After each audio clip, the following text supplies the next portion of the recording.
অশোক বিশ্বাস একটা প্রশ্ন করেছেন যে গলায় কেউ মারা গেলে পরে যেরকম গলায় ধরা বাঁধে, কিংবা কেউ বলেন ধরা, কেউ বলেন ধাগা, কেউ বলেন দড়া দড়া, কেউ দড়িটা কেউ বলেন না এই যা। হ্যাঁ, এখন তার সঙ্গে দেখবেন যে একটা চাবি লাগানো থাকে, আগেকার দিনে তাই থাকতো। দেখুন, শাস্ত্রের যে খুব বেশি কিছু এখানে পেয়েছি তা নয়, তবে দেখুন এটা চিরকালীনভাবে আমাদের সময় তো চলেইছে, আমাদের পরেও বহুকাল চলেছে, যখন আমরা ছোট ছিলাম তারপরেও এখনো কোথাও কোথাও চলে। এটা একটা বিশুদ্ধ লোকাচারের মধ্যে পড়ে, এবং এই জন্যে করে দ্যাট ইউ আর আ মোর্নার। আপনার কারো মাতৃপিতৃ বিয়োগ হয়েছে, কিংবা কাছের লোক কেউ গেছেন, তার জন্যে আপনাকে এই মোর্নার হিসেবে, অর্থাৎ আপনি যে শোক পালন করছেন, অশৌচ পালন করছেন, এটা কিন্তু আপনাকে চিহ্নিত করে দেওয়া হলো। মানে আপনি অন্য লোকের মতো অবস্থায় নন, কেউ আপনার গত হয়েছে, এটা আপনাকে চিহ্নিত করা, ওই একটা গলায় ওই রকম দেওয়া, এবং একটা চাবি লাগানো থাকতো তখনকার দিনে। প্রথম দিকে আমি বুঝতাম না যে চাবিটা কেন লাগানো থাকে, পরে বুঝেছি, এবং নানানজনকে জিজ্ঞাসাও করেছি পণ্ডিতদের। তারা বলেছেন যে এই যে সব যখনই তৈরি হয়, তার একটা অসুচি একেবারে, মানে ডাক্তারি মতে সব যদি অনেকক্ষণ পরে থাকে, তাহলে তার থেকে একটা ইনফেকশন হওয়ার সম্ভাবনা থাকে। দেখুন, যেটা সেই বিখ্যাত মানুষরা বলেছিলেন যে মরলে দণ্ড দুচার কান্নাকাটি, শেষকালে দেয় গোবর ছড়া। এটা কেন বলে? এটা যেমন মায়া কাটানোর ব্যাপার থাকে, সেমনি আর একটা ব্যাপার থাকে, যে মুহূর্তে সব নিয়ে যাওয়া হলো, সেই জায়গাটাকে ধুয়ে মুছে পরিষ্কার করে। কিন্তু আপনারা যদি হাসপাতালে পর্যন্ত কাউকে দেখতে যান, তালে পর্যন্ত এসে জামা কাপড় ছাড়েন, শ্মশানে গেলে এসে জামা কাপড় ছাড়েন, ধুতে দেন। কেন?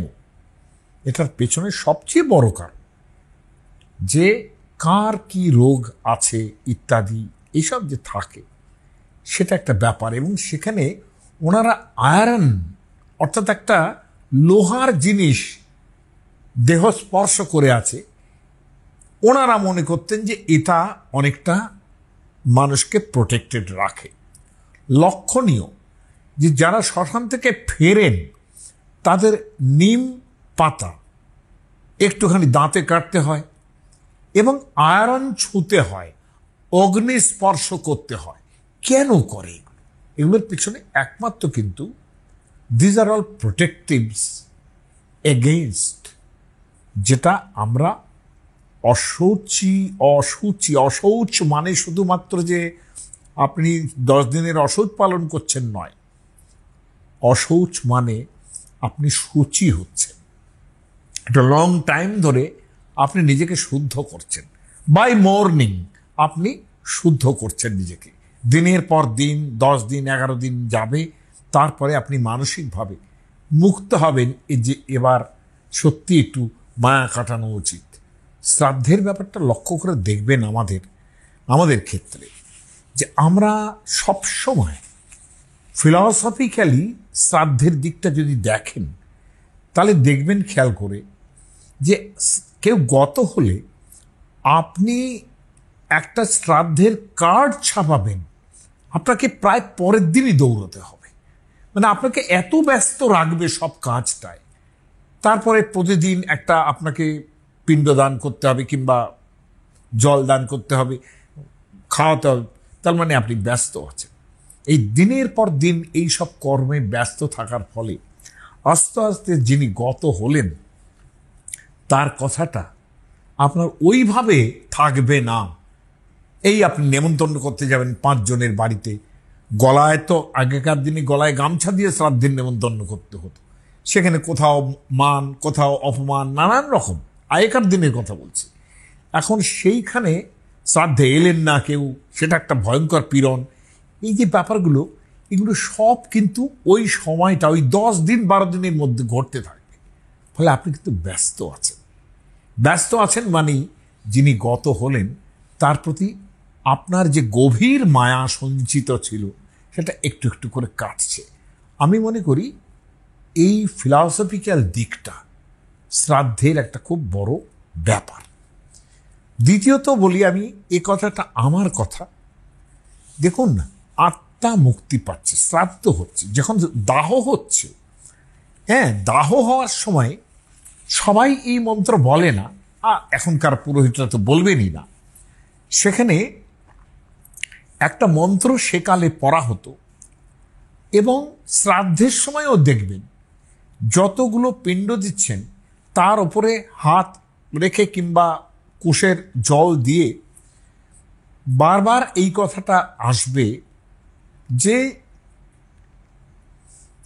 অপহতা সুরা, এই যে সুরা কথাটা বলে আসলে এটা অসুরা, অপহতা অসুরা রক্ষাংশী বেদী শত, এই বারবার শ্রাদ্ধের সময় আপনাকে বলতে হবে।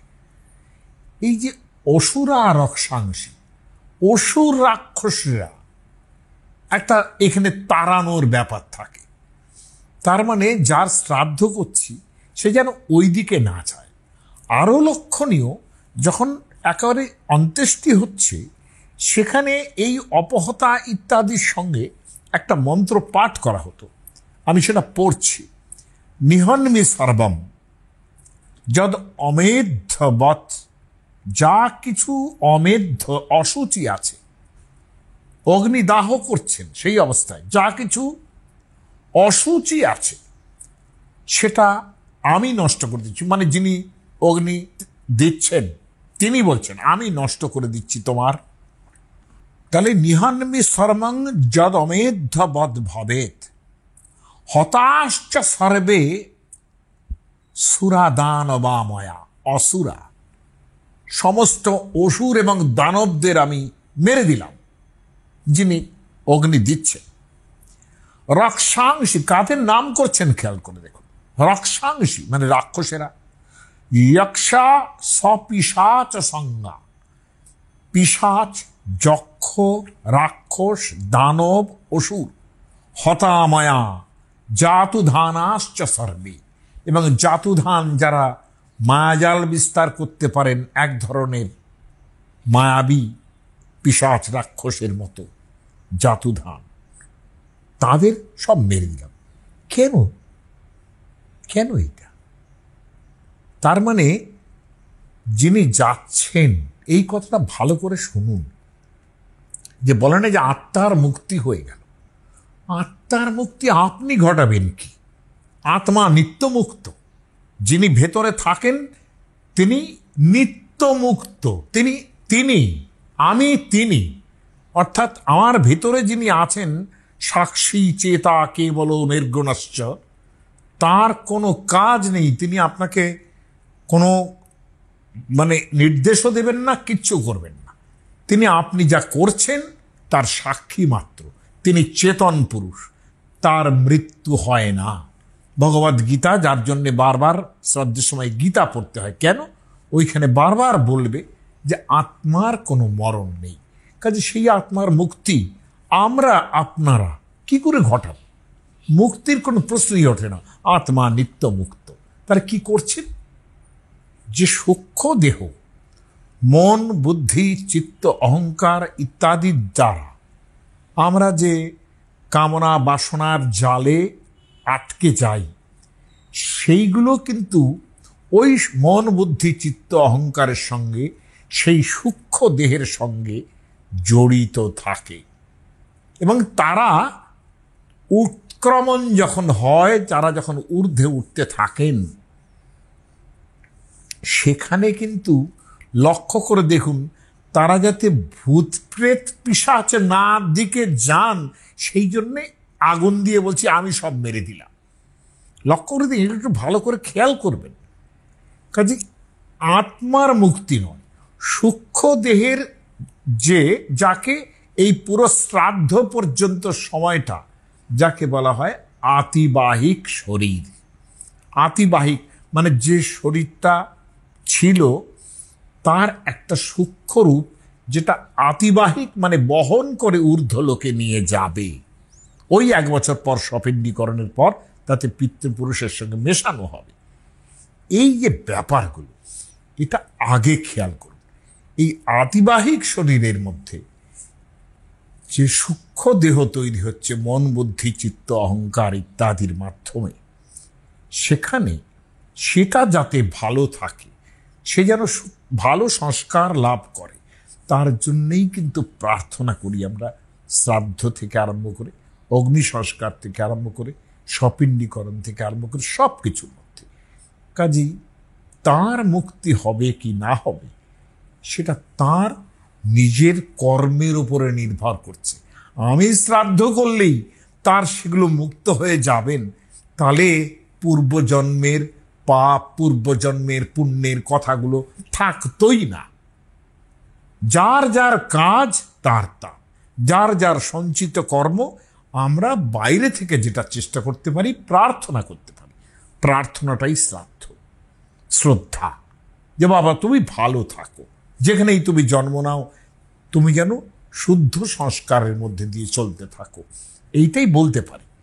কাজেই আত্মার মুক্তি আপনি ঘটাচ্ছেন না, আত্মা নিত্য মুক্ত।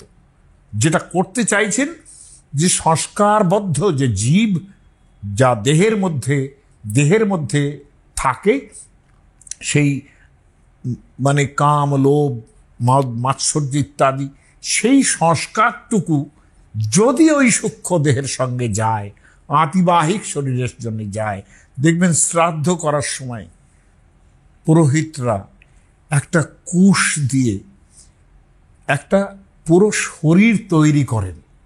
পুরো শরীর, তার হাত পা থেকে আরম্ভ করে মস্তিষ্ক পর্যন্ত একটা শরীর তৈরি করেন কুশ দিয়ে, তার উপরে শ্রাদ্ধ হয়।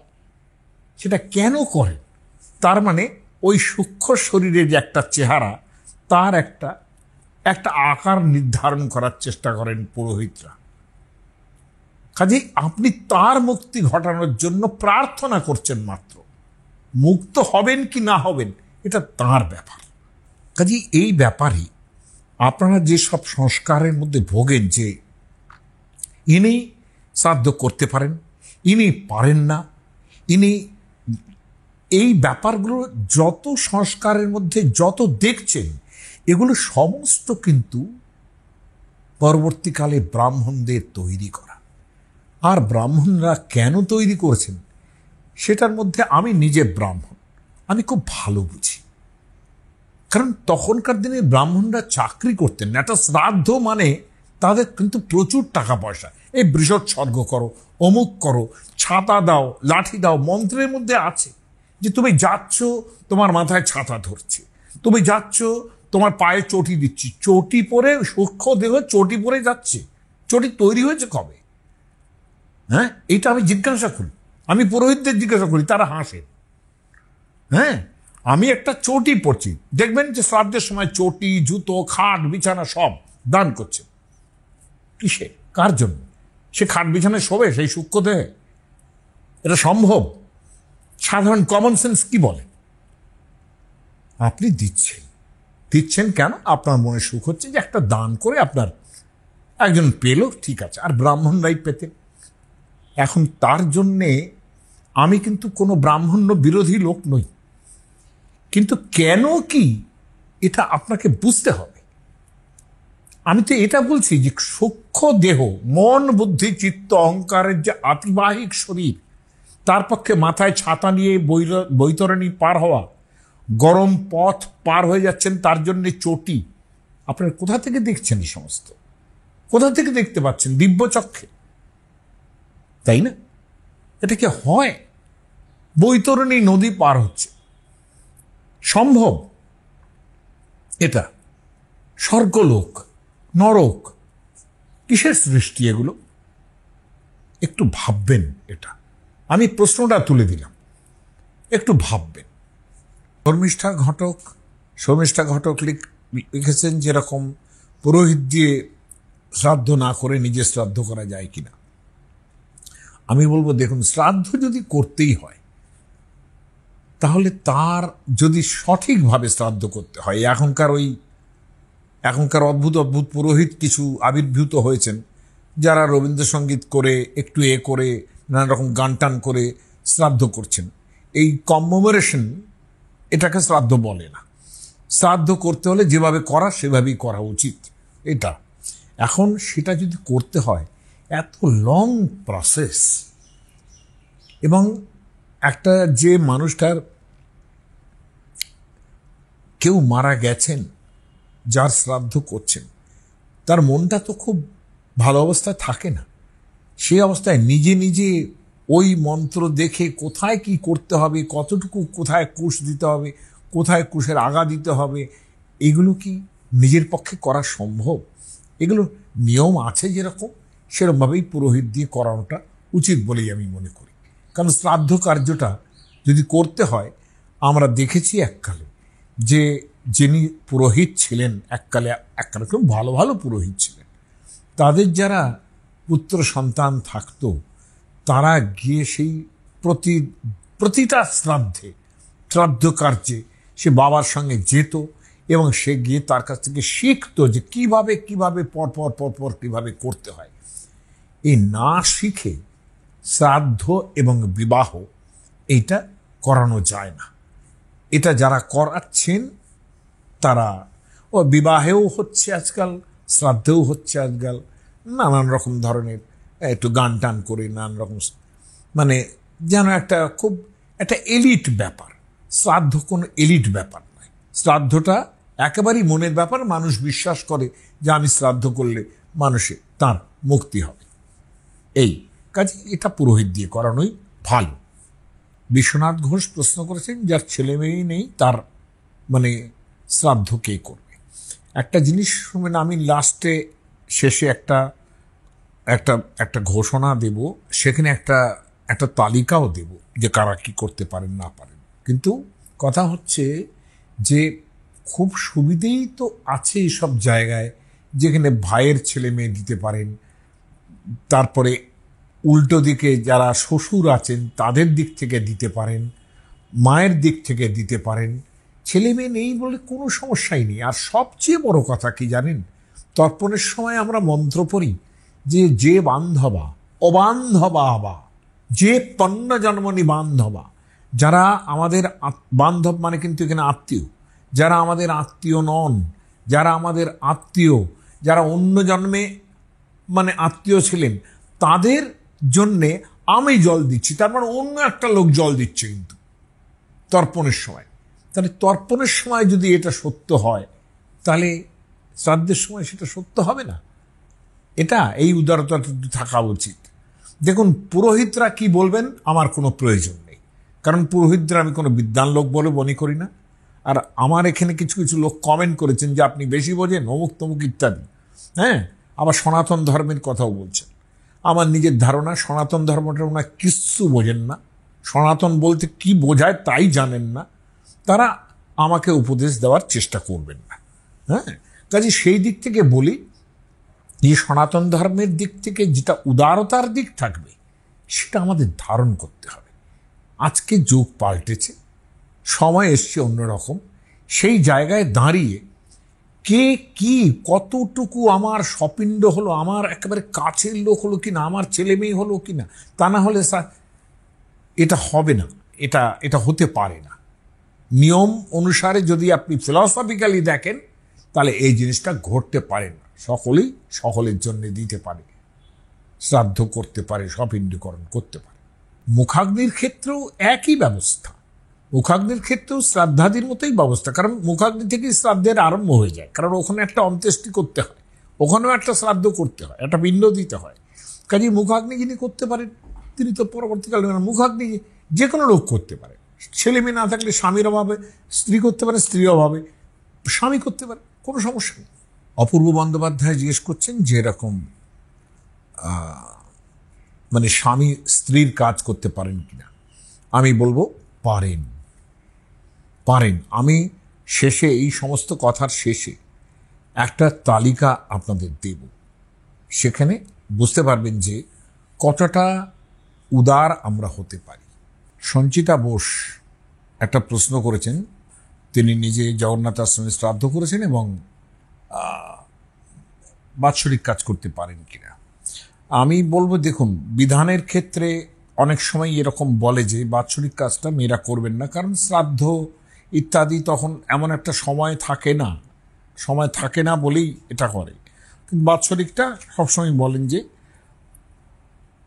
অন্য মানে যারা উত্তরাধিকারী তাদের করতে। কিন্তু আপনার দুই মেয়ের বিয়ে হয়ে গেছে, তারাও করতে পারে এবং আমি মনে করি আপনিও করতে পারেন, কারণ যিনি শ্রাদ্ধ করছেন তিনি স্বপিণ্ডীকরণ করতে পারবেন না। স্বপিণ্ডীকরণ ব্যাপারটা কি, একটা বছর যাবে, আপনাদের যে পিতৃপুরুষ, পূর্বের পিতৃপুরুষ ছিল, তাদের যে পিণ্ড অর্থাৎ যা আমরা দিই তাদের, এবং পিতৃমাতৃ শ্রাদ্ধে যে পিণ্ডটা তৈরি হয় সেই পিণ্ডের সঙ্গে একত্রে মিলিয়ে দেওয়া, এইটা হচ্ছে স্বপিণ্ডীকরণ। তার মানে স্বপিণ্ড মানে আমরা যে ধারায় আছি পুত্র পিতৃ পরম্পরা ক্রমে, সেই ধারায় মিশিয়ে দিলাম তাকে। অর্থাৎ আমাদের পূর্বপুরুষদের সঙ্গে এই যে একটা বছর যায়, সেটা এমন একটা সময় যেখানে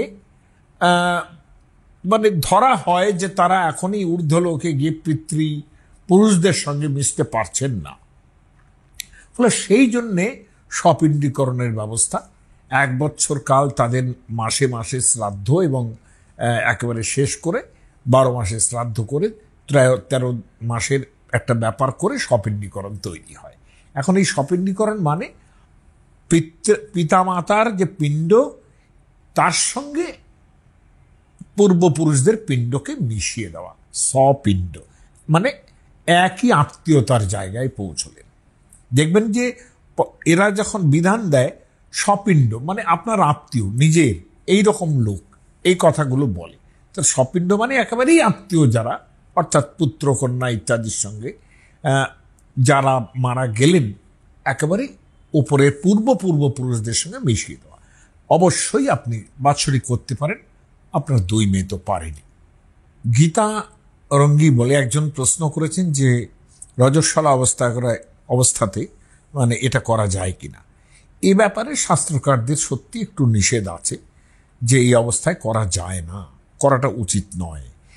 এবং তার সাধারণ ভাবনা এটা ভাববেন যে আমি অপবিত্র কিংবা পবিত্রের কথা বলছি না, আমি যেটা সাইকেলে স্ত্রীলোকের যেটা স্বাভাবিক যেটা হয় প্রতি মাসে, সেই নিয়ে আমার কোনো ভাবনা নেই। সেটাকে আমি মানে নাই মনে করতে পারি। আমি সেটাকে একেবারে একটা বাউন্ড অ্যান্ড ডিউটি যে এই অবস্থায় কিছু করা যাবে না, এটা আমি মনে করি না। কারণ সাইকেলটা তো স্বাভাবিক একটা জীবনের একটা চলে সেটা। এখন এই জায়গায় আমি যেটা বলবো সেটা হচ্ছে, দেখুন, এই জায়গায় তো মানুষ একটুখানি অন্যরকম অবস্থায় থাকে এই পিরিয়ডটার সময়। তখন সেই সময়টা মানসিকভাবেও তো খুব ভালো থাকেন না, আর একটা জিনিস নানান রকম নিজের শরীরের অবস্থাও তো ভালো থাকে না। আর এখনকার দিনে যেভাবে খুব ভালো রকম তার গোছালো ব্যবস্থা থাকে, সেরকম ব্যবস্থাও প্রাচীনকালে ছিল না। হ্যাঁ, তারা এই জিনিসটা ঘটলে পরে তারা অনেক সময় একটু সেক্লুশনের মধ্যে থাকতেন। হ্যাঁ, যেটা আমরা দেখেছি মহাভারতে দ্রৌপদী একবস্ত্রা ছিলেন, হ্যাঁ, এসব দেখেছি। কাজে সেই সূত্রটাই শাস্ত্রকাররা মনে রেখেছেন বলে এই সময়টা এরা করতে না করেন। আর তাছাড়া পাশের আত্মীয় একজন করলে পরে কি সমস্যা আছে? কোনো সমস্যা নেই। সম্পূর্ণা দত্ত গয়া পিণ্ডের বিষয়ে কথা বলেছেন, যেখানে গয়শিরসি শ্রাদ্ধ, সেখানে গেলে পরে অন্য শ্রাদ্ধ করারই কোনো দরকার হয় না। এইখানে যারা অনেকেই তো এইসব বিধান দিয়েছেন। বাবা এককালে এরকম হলো, জীবৎ পিতৃক, পিতা বেঁচে আছেন, এই অবস্থায় কোনো কন্যা তার মানে অন্যান্য শ্রাদ্ধাদির ক্রিয়াতে যেতে পারবেন না, কিংবা ছেলেরা যেতে পারবে না। এইসব নানান রকম ধরনের কুযুক্তি বলবো আমি আছে। কিন্তু গয়া শ্রাদ্ধ, যেখানে এইটা বলা হয় যে কোনো লোক গিয়ে গয়া শ্রাদ্ধ করলে তার পিতামাতার মঙ্গল শান্তির ব্যবস্থা হয়, সেখানে এই নিয়মগুলো কি মানা উচিত না মানা উচিত না? আমি বলবো না মেনে দেখুন না কি হয়। কিছুই হবে না, কোনো অমঙ্গল হবে না। আপনি পিতৃতর্পণ করবেন, তাতে কেন অমঙ্গল হবে? আমি পিতৃলোকের স্মরণ নিচ্ছেন, তাদের তাদের মুক্তির ব্যবস্থা করছেন, কেন অমঙ্গল হবে? এ দিতে পারবেন না, ও দিতে পারবেন না, এই সমস্ত জিনিসগুলো একেবারেই ব্রাহ্মণ্যবাদ, যেগুলো বলে ওরা নানান রকমের ধরনের মানে নিজস্ব আইডেন্টিটি প্রকাশ করতেন। আমি এইটাই বলবো, ব্রাহ্মণদের আইডেন্টিটি যখন ব্রাহ্মণ্য ধর্ম জাস্ট ওয়েনিং, খারাপের দিকে যাচ্ছে, তাদের আর কেউ মানছে না, তখনই কিন্তু এই স্মৃতিশাস্ত্রে এই এত বিধি ব্যবস্থা গড়ে উঠেছে। নইলে তো এইসব বিধি ব্যবস্থা ছিল না। আপনি বেদ থেকে দেখাতে পারবেন, একটা দেখাতে পারবেন না যে কে কোন শ্রাদ্ধ করছে। গয়াই তো নেই সেখানে, এখানে তো গয়ারই ব্যাপার নেই। কাজে এইসব কথা আমাকে বলে অন্তত লাভ হবে না। আমি লেখাপড়াটা একটু বুঝি, এই শাস্ত্রের ভাবনাও একটু বুঝি। গয়াতে আপনার যখন খুশি যে ইচ্ছে পিণ্ড দেবে। অনিতা ঘোষ একটা প্রশ্ন করেছেন যে কায়স্থ হলে 13 দিন হতে পারে কিনা, শূদ্রদের হলে তো আরও অন্যরকম, এরকম ধরনের প্রশ্ন। এবং চতুর্থী দেখুন সকলেই একরকমই করে, মানে সেটা কায়স্থ হোক, ব্রাহ্মণ হোক, অমুক তমুক ইত্যাদি করে। এবং এই যে যুগটা, আমি বারবার একটা কথা বলছি, যুগ পাল্টেছে। একটা সময় ছিল যে একজন শূদ্রবর্ণের যারা হতেন, শূদ্রবর্ণ কেন, তারা লেখাপড়া জানতো না। এখন অনেক শূদ্রই লেখাপড়া জানে, প্রায় সব শূদ্রই লেখাপড়া জানে। কাজেই তাদের আমি শূদ্র বলবো কেন, এটাও একটা প্রশ্ন আসবে। হ্যাঁ, স্ত্রীলোক লেখাপড়া জানেন না, অতএব তারা মানে একেবারে অস্পৃশ্য, তা তো নয় এখন। কাজেই এটা সময়ে পাল্টেছে, এটা মনে রাখতে হবে। এবং যেহেতু শাস্ত্রকাররাই বলেছেন যে মানে সত্য যুগে মানবা ধর্মা কৃতে তু মানবা ধর্মা, এরকম বলে এক একজন স্মৃতিকারের উল্লেখ করেছেন। তার মানে ধর্ম পাল্টায়, যুগ অনুসারে সময় পাল্টায়, এগুলো তো হয়। কাজে এগুলো যদি হয়, তাহলে না হলে কলৌ পারাশর স্মৃত, কলিতে পরাশরের স্মৃতি পড়তে হবে, মানতে হবে। সেই কলিতে মানতে হবে, আগের লোকেরা তো মানেননি, শঙ্খলিখিতও মানেননি, মনুও মানেননি যে বিধবা বিবাহ হতে পারে। তাহলে পরাশর দেখে কলিযুগে পরাশরের কথা মানতে হবে। তাহলে পাল্টেছে, কলিযুগে বিদ্যাসাগর পরাশরের স্মৃতি ধরে বললেন যে নষ্টে মৃতে প্রব্রজিতে ক্লিবে চপদিতে পর, তিনি বিধবা বিবাহ স্থাপন করলেন। আমার বক্তব্য, তাহলে যুগ অনুসারে স্মৃতি পাল্টায়। তো এখন তো সেই লোকগুলো নেই যারা একটা স্মৃতিশাস্ত্র রচনা করবেন। কাজেই সেই জায়গায় দাঁড়িয়ে আপনাদের এইটুকু মানতে হবে যে যারা পুরোহিতরা নির্দেশ দিচ্ছেন আজকাল, অনেকেই, তারা পড়ে বলুন না পড়ে বলুন, তারা এখন আর অনেকেই ওই 1 মাসে শূদ্রদের শ্রাদ্ধ, কায়স্থদের এতদিনের শ্রাদ্ধ, ব্রাহ্মণদের সবার পক্ষেই 10 দিনের হয়ে গেছে। আর অদ্ভুত ব্যাপার কি জানেন তো, সত্যযুগের যে ভাবনা, হ্যাঁ, সেখানে একটা কথা ছিল যে সর্বং ব্রাহ্মমিদং জগৎ, মহাভারতে আছে যে প্রথমে কেউই শূদ্র, অমুক, কায়স্থ এইসব বর্ণবিভাগ ছিল না। সর্বং ব্রাহ্মমিদং জগৎ, সমস্ত লোকেরাই ব্রাহ্মণ ছিল। এই সত্যযুগের কথা বলা হচ্ছে। তো সেখান থেকে নিজের কর্মবশত আমি কর্মটা খারাপ করছি, তার বশত কেউ ক্ষত্রিয় হচ্ছেন, কেউ শূদ্র হচ্ছেন, কেউ বৈশ্য হচ্ছেন, এইভাবে মহাভারত ভেবেছে। কাজেই সেই দিক থেকে দেখতে গেলে আজকের যে যুগ এসছে, সেখানে লেখাপড়ার প্রচণ্ড পরিমাণ বেড়ে গেছে, সকলেই ম্যাথস এডুকেশন তো প্রচুর পরিমাণ হচ্ছে। সেই জায়গায় দাঁড়িয়ে কেন আমরা এই নিয়মটা এখন চালু রাখবো যে শূদ্র হলে 1 বছর, আপনি একটা লোককে শিডিউল কাস্ট এই শব্দটা যেখানে উচ্চারণ করতে পারেন না, সেটা হেড স্পিচ হয়ে যায়, সেখানে কেন আপনি এইগুলো বলবেন? অতএব সেখানে আমাদের সেই জায়গায় চলে আসুন যে সকলেই যেরকম ব্রাহ্মণের ভাবনা, মানে 10 দিনে 11 দিনের দিনে শ্রাদ্ধ, সেভাবে করুন। মেয়েরা তো চতুর্থীর দিনেই করবে। আমি বারবার বলেছি যে আপনাদের একটা তালিকা দেব। তালিকাটা এই জন্যে দেব, তাহলে আপনারা বুঝতে পারবেন যে এই যে একটা পঞ্জিকা, এটা 1929 সালের বিশুদ্ধ সিদ্ধান্ত পঞ্জিকা। হ্যাঁ, এই তার চেহারা। এবং এই 1336 মানে 1929, 593 যোগ করবেন তাহলেই এটা দাঁড়াবে। এটা এই জন্য আরো দেখালাম যে এখানে যে সমস্ত পণ্ডিতজনের নাম দেওয়া আছে তারা তখনকার দিনের শ্রেষ্ঠ পণ্ডিত। 1904 সালের আর একটা পঞ্জিকা আমি লক্ষ্য করেছি, সেখানে মানে এমন এমন সব পণ্ডিত রয়েছেন যাদের কথা ভাবা যায় না। তারা কিন্তু এই বিশুদ্ধ সিদ্ধান্ত পঞ্জিকা কবে থেকে চালু হয়েছে, কিন্তু অনেক পরে গুপ্ত প্রেস টুপ্ত প্রেস এদের একটু সময়ের ব্যাপার থাকে, পরবর্তীকালে এটা চালু হয়েছে।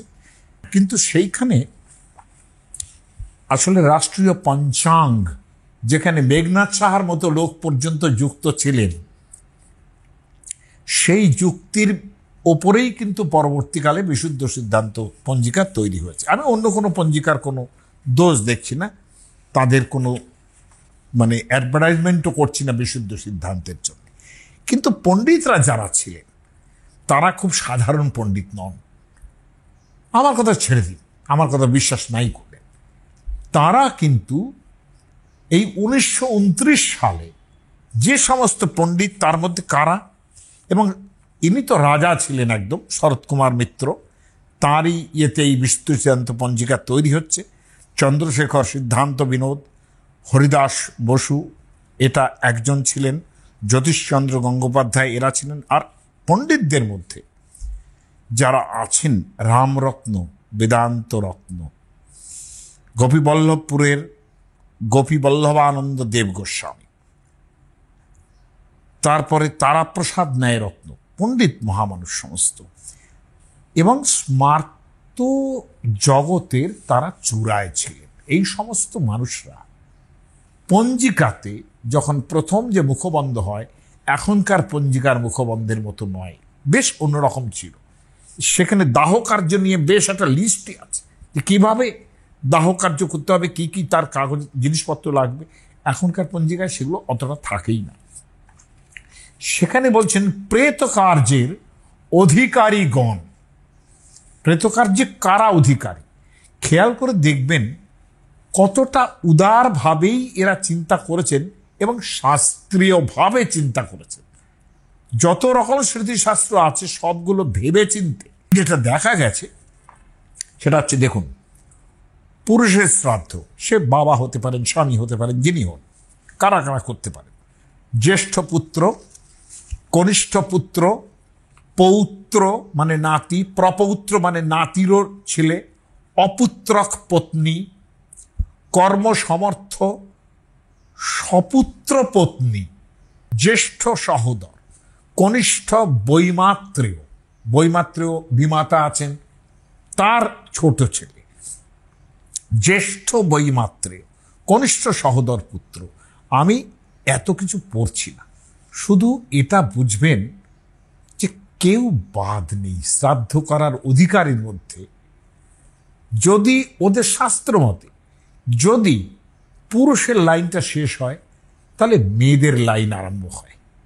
মেয়েদের লাইনও যদি কেউ না থাকে, তখন শ্বশুরবাড়ির লাইন আরম্ভ হয়। লক্ষণীয় এটা যে কেউ কিন্তু বাদ যাচ্ছে না। এবং এখানে স্ত্রীলোকের ক্ষেত্রে জ্যেষ্ঠ পুত্র, কনিষ্ঠ পুত্র, পৌত্র, প্রপুত্র ছেড়ে দিলাম, কন্যা করতে পারেন।